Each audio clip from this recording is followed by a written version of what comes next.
हिंगोली जिल्ह्यामध्ये पावसाचा जोर कायम। पैनगंगा नदीच्या पात्रामध्ये पाण्याची आवक वाढल्यामुळे विदर्भ मराठवाड्याचा संपर्क सध्या तुटलाय। नांदेडमध्ये नागरिकांचा पाण्यामधून बैलगाड्या घेऊन प्रवास। ग्रामस्थांना ओढ्याच्या पुरामधून काढावा लागतोय मार्ग। या घटनेचा व्हिडिओ बनवत स्वतः गावकऱ्यांनी प्रशासनाला केली रस्त्याची सोय करण्याची मागणी। नांदेडमधल्या पैनगंगा नदीवरती असलेल्या सहस्त्रकुंड धबधब्याला अकराळ विक्राळ स्वरूप प्राप्त झालंय। इसापूर धरणाचे 3 दरवाजे उघडल्यामुळे 4988 क्युसेकनं नदीपात्रामध्ये पाण्याचा विसर्ग सुरू आहे। मुंबईच्या पश्चिम उपनगरांमध्ये पावसाचा जोर वाढला। अंधेरी, जोगेश्वरी, गोरेगाव, मालाडसह अनेक भागामध्ये सध्या मुसळधार पावसाच्या सरी। मुंबईमधल्या वसई विरार शहरासोबतच ग्रामीण भागामध्ये मुसळधार पावसाची हजेरी। सखल भागांमध्ये पाणी साचल्यामुळे रस्ते पाण्याखाली। वसई विरारमध्ये सकाळपासूनच पावसाची संततधार सुरू आहे। नालासोपाऱ्यामधल्या सखल भागामध्ये पाणी साचायला सुरुवात झाली आहे।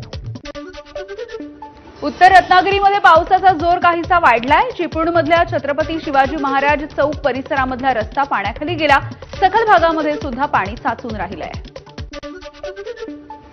रायगडमधल्या खुटळवाडी, बामणगाव, आदिवासी वाडीची अजूनही खडतर पायवाट।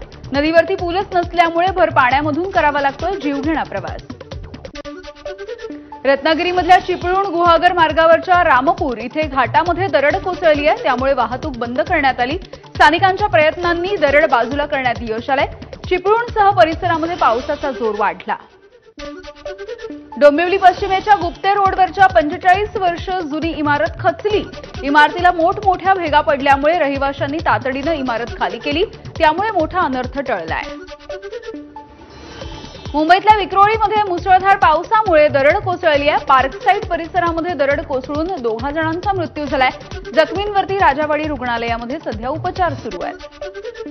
बीड जिल्ह्यामध्ये सततच्या पावसामुळे जिल्हा रुग्णालयाच्या छताचा भाग कोसळला, त्यामुळे रुग्णांच्या नातेवाईकांना चांगलाच गोंधळ आणि मनस्तापाला सामोरं जावं लागलं। मागील आठवड्यामध्ये अजित पवार यांनी अधिकाऱ्यांची कानउघडणी केली होती, मात्र प्रशासनाचं दुर्लक्ष। यवतमाळच्या पुसदमध्ये पूस नदीला पूर आलाय। पुलावरून पाणी जात असल्यामुळे आजूबाजूच्या गावांचा संपर्क तुटलाय।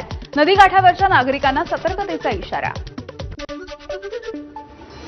सोलापूर जिल्ह्यामध्ये मागील 5 ते 6 दिवसांमध्ये मुसळधार पावसाची हजेरी। जिल्ह्यामधील नदी नाले प्रवाहित झाले। मुसळधार पावसामुळे रानमसले कुणेश्वर पूल सध्या पाण्याखाली गेलाय।